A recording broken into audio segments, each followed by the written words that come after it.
Dans le monde d'aujourd'hui, il est de plus en plus difficile de discerner la véritable motivation derrière le fait que certaines personnes prêchent l'Évangile.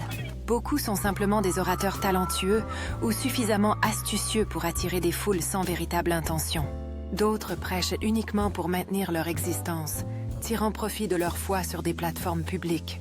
Ce changement a conduit à une tendance troublante, où l'évangélisme est motivé davantage par le désir de richesse que par un appel sincère à sauver des âmes. Le commandement de Jésus-Christ était clair. Suivez-le et répandez l'Évangile aux quatre coins de la terre. Pourtant, dans certains cas, la véritable raison derrière la prédication n'est pas de servir Dieu, mais d'obtenir un succès personnel ou la renommée.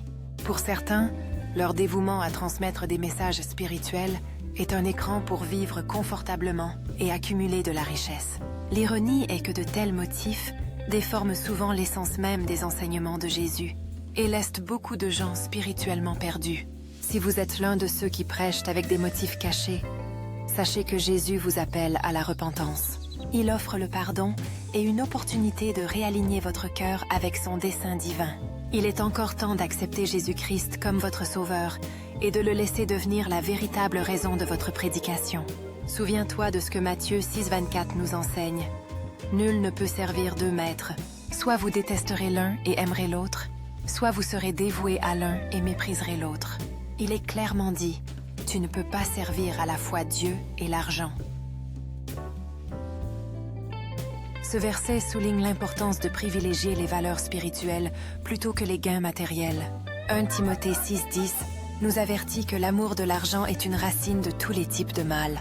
Beaucoup se sont écartés de leur foi parce qu'ils cherchent avidement la richesse au lieu d'un but divin.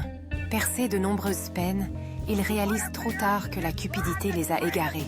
Hébreux 13,5 encourage les croyants à garder vos vies libres de l'amour de l'argent. Cela nous rappelle d'être contents de ce que nous avons, car Dieu a promis de ne jamais nous abandonner.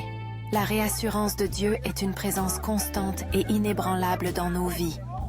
Je ne te délaisserai jamais, je ne t'abandonnerai jamais. Cette promesse divine nous appelle à nous concentrer sur les richesses spirituelles plutôt que sur les possessions matérielles. Au final, la foi authentique et le service sincère à Dieu sont ce qui compte vraiment. La prédication motivée par l'amour de l'argent ternit l'appel sacré de l'évangélisme. Il est crucial pour les croyants d'examiner leur motivation et de chercher une réforme si nécessaire. La véritable dévotion implique l'humilité, la pureté de cœur et un désir de servir Dieu pour sa gloire, et non pour un gain personnel. Lorsque les motifs s'alignent avec le but de Dieu, le message de l'Évangile devient puissant et transformateur.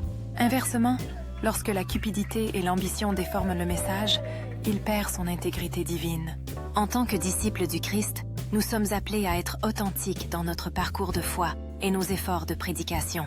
Nous devons nous demander, diffusons-nous l'Évangile pour élever les autres ou pour nous élever nous-mêmes?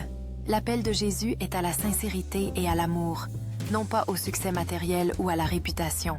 Le chemin vers un évangélisme authentique nécessite une réflexion intérieure et un engagement envers la vérité.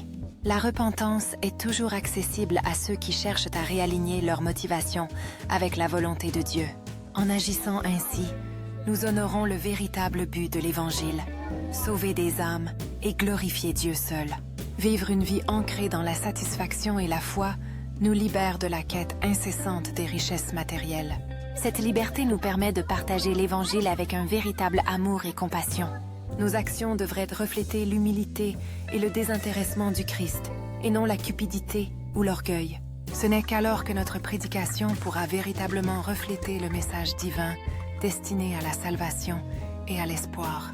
Rappelons-nous que le véritable succès dans la prédication se mesure par des vies transformées, et non par la richesse accumulée. L'appel de Dieu exige la pureté du cœur, une foi inébranlable et un engagement envers son plan divin.